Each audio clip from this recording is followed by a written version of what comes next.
Start. Hello दोस्तों, कैसे हैं आप लोग? उम्मीद है कि आप लोग बहुत अच्छे होंगे। तो चलिए बिना देरी किए हुए शुरू करते हैं। तो हम लोग पढ़ेंगे एनसीईआरटी का सार संग्रह one liner question chapter wise पढ़ेंगे। तो पॉलिटी से शुरुआत करेंगे, उसके बाद धीरे धीरे सारा पढ़ेंगे, चैप्टर वाइज पढ़ते जाएंगे। तो है पढ़ेंगे भारतीय राज्य व्यवस्था, इंडियन पॉलिटी। तो शुरू करते हैं। फर्स्ट चैप्टर है भारत का संवैधानिक विकास। तो भारत का संवैधानिक विकास है, तो विकास के बारे में पढ़ेंगे। रेगुलेटिंग एक्ट 1773 द्वारा सर्वोच्च न्यायालय की स्थापना कहाँ की गई थी? तो रेगुलेटिंग एक्ट का सर्वोच्च न्यायालय की स्थापना कहाँ की गई? तो कलकत्ता में की गई थी। कब की गई? तो 1774 ईस्वी में की गई। भारतीयों को भारत के प्रशासन में भाग लेने के अधिकार किस अधिनियम द्वारा प्राप्त हुआ है? तो किस अधिनियम द्वारा प्राप्त हुआ है? तो चार्टर एक्ट द्वारा प्राप्त हुआ है। तो भारत के प्रशासन में भाग लेने का अधिकार कब हुआ है प्राप्त? तो कब प्राप्त हुआ है? तो 1833 के द्वारा। अगला है भारतीय विधान परिषद को बजट पर बहस करने की शक्ति किस अधिनियम द्वारा प्राप्त है? तो बहस करने की शक्ति किस अधिनियम द्वारा प्राप्त है? तो भारतीय परिषद अधिनियम 1892। भारतीय परिषद अधिनियम 1892 में बहस करने का अधिनियम प्राप्त है। अगला है केंद्रीय विधानमंडल सर्वप्रथम किस अधिनियम द्वारा द्विसदनीय बनाया गया? तो केंद्रीय विधानमंडल तो सर्वप्रथम किस अधिनियम द्वारा बनाया गया?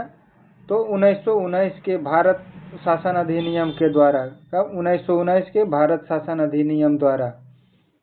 आगे है भारत के राष्ट्रपति को अध्यादेश निर्गत करने की शक्ति किस अधिनियम से प्रेरित है? तो अध्यादेश राष्ट्रपति जारी कर सकता है। तो किस अधिनियम द्वारा प्रेरित है? तो किस अधिनियम है? तो भारत शासन अधिनियम। किस? भारत शासन अधिनियम। कब से? तो 1935 से। कब से? 1935 से। आगे है भारत का संवैधानिक विकास। तो संवैधानिक विकास कैसे हुआ उसके बारे में पढ़ेंगे। तो कैसे हुआ? तो संवैधानिक विकास दो कंपनी के अंतर्गत है, तो ईस्ट इंडिया कंपनी और ब्रिटिश क्राउन के अंतर्गत। ईस्ट इंडिया कंपनी के अंतर्गत और ब्रिटिश क्राउन के अंतर्गत। तो ईस्ट इंडिया कंपनी कैसे कैसे आया भारत में व्यापार किया, ब्रिटिश क्राउन कैसे किया? तो रेगुलेटिंग एक्ट 1773, उसके बाद किया पिट्स इंडिया एक्ट 1784, उसके बाद चार्टर एक्ट 1793, फिर चार्टर एक्ट 1813, उसके बाद फिर चार्टर एक्ट 1833, उसके बाद फिर चार्टर एक्ट कब हुआ? तो 1853 में। तो ऐसे ईस्ट इंडिया कंपनी, उसी तरह से ब्रिटिश क्राउन के अंतर्गत। तो भारत शासन अधिनियम 1858, भारत शासन अधिनियम 1858, भारत परिषद अधिनियम 1861, भारत परिषद अधिनियम 1861, भारत परिषद अधिनियम 1892, भारत परिषद अधिनियम 1919 में, भारत शासन अधिनियम 1919 में, भारत परिषद अधिनियम 1909 में, भारत शासन अधिनियम 1919 में, भारत शासन अधिनियम फिर हुआ 1935 में। उसके बाद है भारत स्वतंत्रता अधिनियम, तो कब हुआ? 1947 में। कब हुआ? 1947 में। उसके बाद प्रांतों में द्वैध शासन व्यवस्था किस अधिनियम द्वारा लागू की गई थी? तो द्वैध शासन किस व्यवस्था? डैचरी सिस्टम। भारत शासन अधिनियम 1919 में। कब किया गया था? तो 1919 में। नेक्स्ट अगला क्वेश्चन है ब्रिटिश भारत में किस अधिनियम में संघीय शासन का प्रावधान था। तो संघीय शासन का प्रावधान किस अधिनियम में था? तो भारत शासन अधिनियम 1935 में था। कब था? भारत शासन अधिनियम 1935 में। अगला है, अखिल भारतीय संघ स्थापित करने का प्रावधान किस अधिनियम में किया गया था? तो अखिल भारतीय संघ स्थापित करने का प्रावधान किस अधिनियम में किया गया था? तो भारत शासन अधिनियम 1935 में। कब? भारत शासन अधिनियम 1935 में। भारत के संविधान में केंद्र राज्य के बीच शक्तियों का विभाजन किस अधिनियम में होता है? तो भारत सरकार अधिनियम 1935 पर आधारित है। तो किस अधिनियम पर आधारित है? भारत सरकार अधिनियम 1935 पर आधारित है। आगे है, एक निर्वाचित संविधान सभा द्वारा भारत के संविधान का निर्माण करने का प्रस्ताव किसके द्वारा किया गया था? तो किसके द्वारा दिया गया था? तो क्रिप्स मिशन के द्वारा। किसके द्वारा? क्रिप्स मिशन के द्वारा दिया गया था। इसका संविधान निर्माण करने का प्रस्ताव किसके द्वारा दिया गया था? तो क्रिप्स मिशन के द्वारा।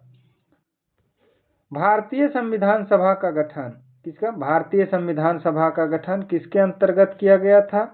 तो कैबिनेट मिशन के द्वारा। किसके द्वारा? कैबिनेट मिशन के द्वारा। तो कब किया गया था? तो 1946 ईस्वी में किया गया था। कैबिनेट मिशन के द्वारा प्रस्तुत योजना के अनुसार संविधान सभा में प्रांतों से प्रतिनियोजित का निर्वाचन किस अनुपात में था? तो किस अनुपात में था प्रांतों से प्रतिनिधियों का निर्वाचन? तो 10 लाख की जनसंख्या पर एक सदस्य। 10 लाख की जनसंख्या पर एक सदस्य। भारतीय संविधान का निर्माण करने वाली सभा के सदस्यों का चुनाव किसके द्वारा किया गया था?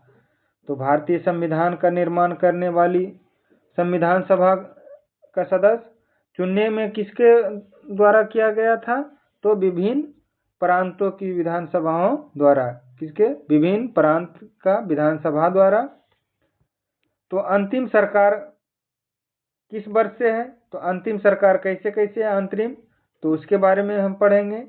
तो अंतरिम सरकार के बारे में पढ़ेंगे। तो अंतरिम सरकार है जवाहरलाल नेहरू धारित विभाग है, सदस्य हैं जवाहरलाल नेहरू।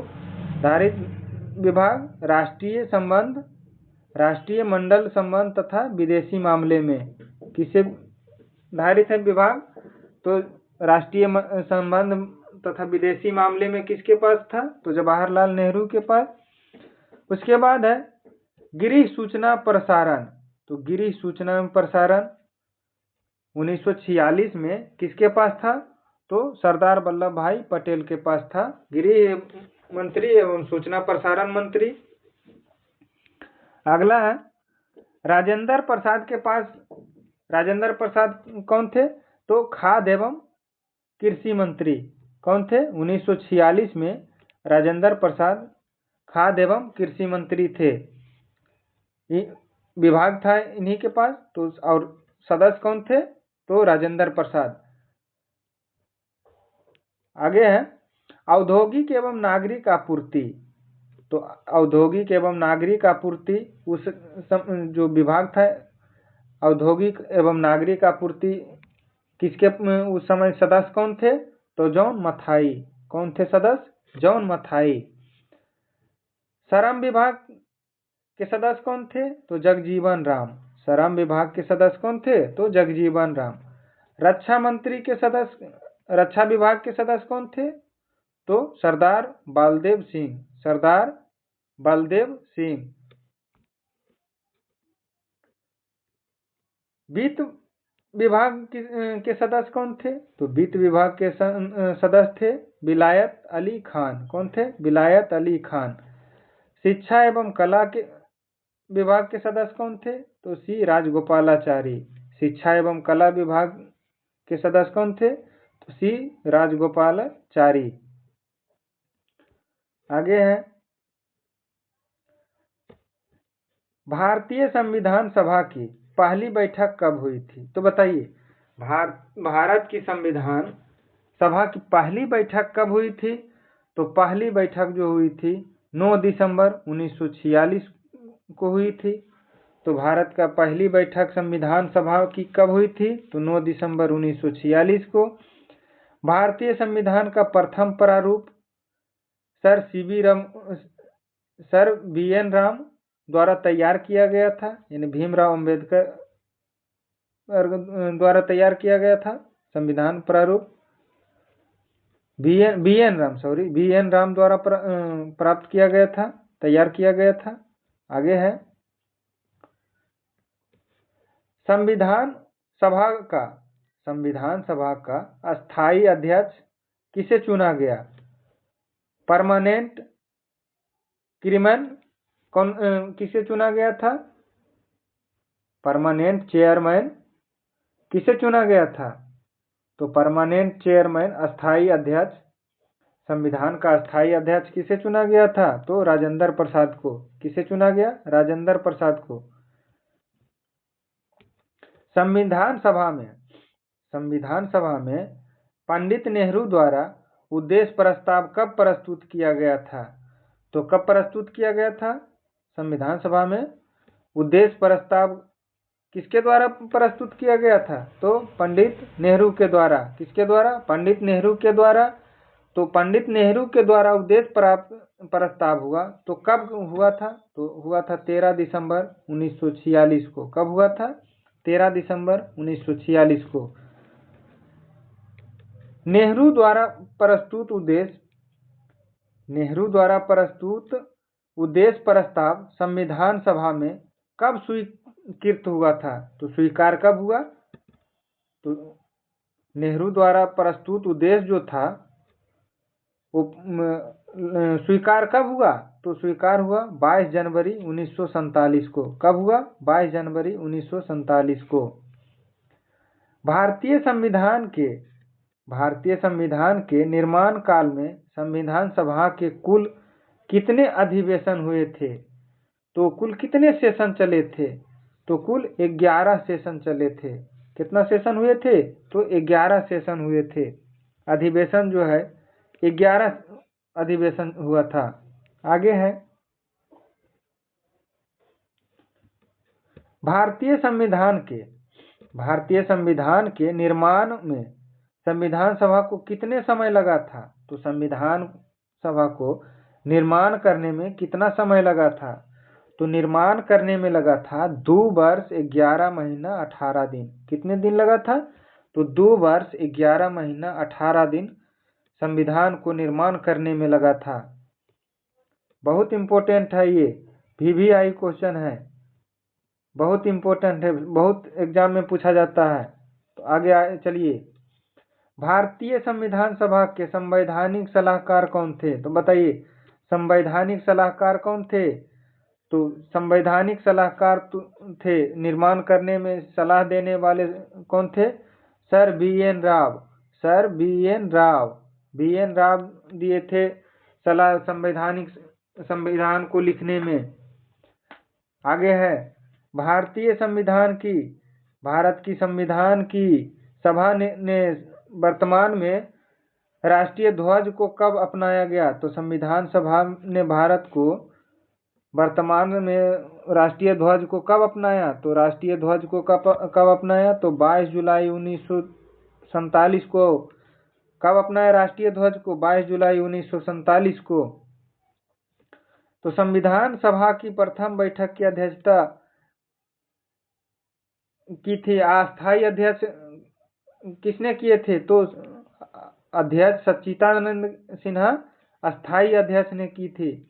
अस्थायी जो थे, ये जो सच्चिदानंद सिन्हा जो है अस्थायी अध्यक्ष किए थे, ये पूर्ण रूपेण अध्यक्ष नहीं किए थे। अगला क्वेश्चन है, भारत का संविधान कब स्वीकार किया गया? तो भारत का जो संविधान है कब स्वीकार किया गया? 26 नवंबर 1949 को स्वीकार किया गया। 26 नवंबर 1949 को स्वीकार किया गया। भारतीय संविधान पूर्ण कब हुआ? तो भारत का संविधान जो है पूर्ण रूपेण लागू कब हुआ? तो स्वीकार किया गया 26 नवंबर 1949 को, और स्वीकार किया गया 26 नवंबर 49 को, और लागू किया गया है पूर्ण रूपेण कब? तो 26 जनवरी 1950 को। लागू कब किया गया? तो 26 जनवरी 1950 को लागू किया गया। संविधान सभा के बारे में पढ़ेंगे। तो 9 दिसंबर 1946 को संविधान सभा की प्रथम बैठक हुई। तो संविधान सभा की प्रथम बैठक कब हुई? तो प्रथम बैठक हुई 9 दिसंबर 1946 को। तो संविधान का बैठक हुआ तो उस समय अध्यक्ष कौन थे? अस्थायी अध्यक्ष सच्चिदानंद सिन्हा थे। सच्चिदानंद सिन्हा अस्थायी अध्यक्ष थे। तो 11 दिसंबर 1946 को डॉक्टर राजेंद्र प्रसाद को अस्थायी अध्यक्ष बनाया गया। तो डॉक्टर राजेंद्र प्रसाद को अस्थायी अध्यक्ष कब बनाया गया? तो 11 दिसंबर 1946 को। तो अस्थायी अध्यक्ष डॉक्टर राजेंद्र प्रसाद को जब बनाया गया तो निर्माण प्रारंभ हो गया। तो संविधान लिखने के लिए शुरू हुआ। तो प्रारंभ कब हुआ? 13 दिसंबर 1946 को।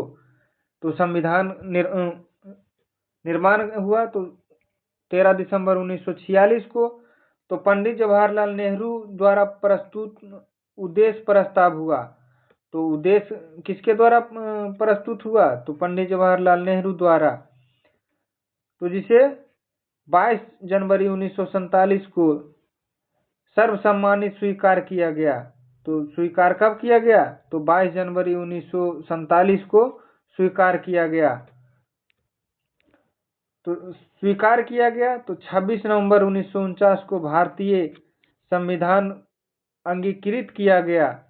तो 26 नवंबर 1949 को संविधान को अंगीकृत किया गया, जबकि 26 जनवरी 1950 को लागू कर दिया गया।